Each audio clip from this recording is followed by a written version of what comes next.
കത്രി കൊണ്ട് ഭാര്യയെ കുത്തിക്കൊലപ്പെടുത്തിയ ശേഷം ഭർത്താവ് ആത്മഹത്യ ചെയ്തു.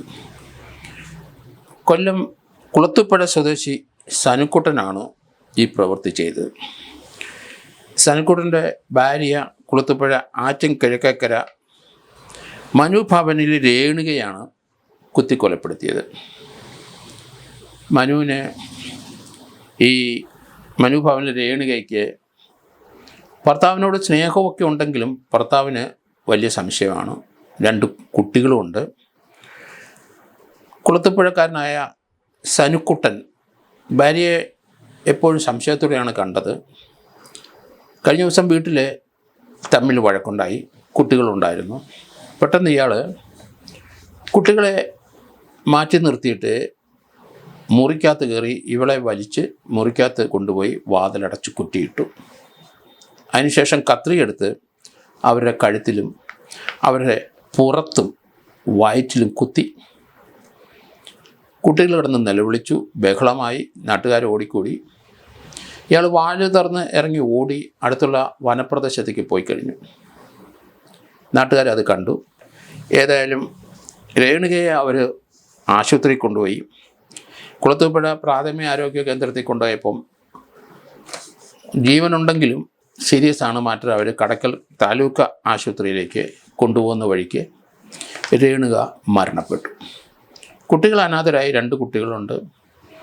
കാട്ടിലേക്ക് ഓടിയ ആൾ പിന്നീട് നാട്ടുകാരെ അന്വേഷിച്ചപ്പം കാട്ടിലെ ഒരു മരത്തിൽ തൂങ്ങി നിൽക്കുന്നതാണ് കണ്ടത്. ഏതായാലും അപ്പനും അമ്മയും നഷ്ടപ്പെട്ടു, കുട്ടികൾ അനാഥരായി. സംശയമുള്ള ഭർത്താക്കന്മാർ വീട് വിട്ടു പോയി വേറെ എവിടെയെങ്കിലും പോയി താമസിക്കുക എന്നല്ലേ പറയാനുള്ളൂ. കാരണം കുട്ടികൾ എന്ത് പിഴച്ചു? അവർ തമ്മിലുള്ള പ്രശ്നത്തിൽ ഒന്നെങ്കിൽ അവിടെ വിട്ടു പോവുക ഭർത്താവ്. ആ കുട്ടികൾക്ക് അമ്മ ഉണ്ടാവുമല്ലോ, അയാൾക്ക് അവിടെ വിട്ടു പോവുക, ആത്മഹത്യ ചെയ്യുകയോ അല്ലെങ്കിൽ അയാൾക്ക് ഇഷ്ടമുള്ള സ്ഥലത്തേക്ക് പോകാം. ഇതുപോലുള്ള പ്രവൃത്തി ചെയ്യരുത്. ഭാര്യയെ കൊന്നിട്ട് അയാളും പോയി ആത്മഹത്യ ചെയ്യുമ്പം കുട്ടികൾ എന്ത് ചെയ്യും? അവർ അനാഥരായി. 2 കുട്ടികൾ അപ്പനും അമ്മയുള്ളവരാണ്.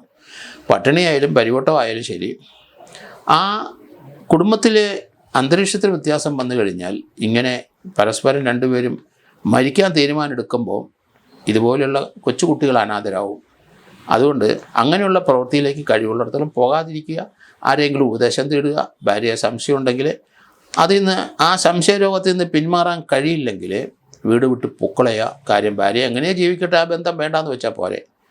അത് പരിഹരിക്കാൻ കഴിയില്ല എന്ന് തോന്നുന്നെങ്കിൽ, ആ സംശയം മാറുന്നില്ലെങ്കിൽ ഇതുപോലെയുള്ള ആൾക്കാർ ചിന്തിക്കേണ്ടത് അവരുടെ കുട്ടികളാണ്, അവരനാഥമാവും. ഭാര്യയെ കൊന്നിട്ട് എന്ത് പ്രയോജനം? ആ കുട്ടികളും ഭാര്യയും ജീവിക്കട്ടെ. അങ്ങനെ ഒരു സൗജന്യം അവർക്ക് കൊടുക്കുക. ഇങ്ങനെയുള്ള ചിന്തകൾ നല്ലതല്ല. ഇതൊരു പരിഹാര മാർഗവുമല്ല.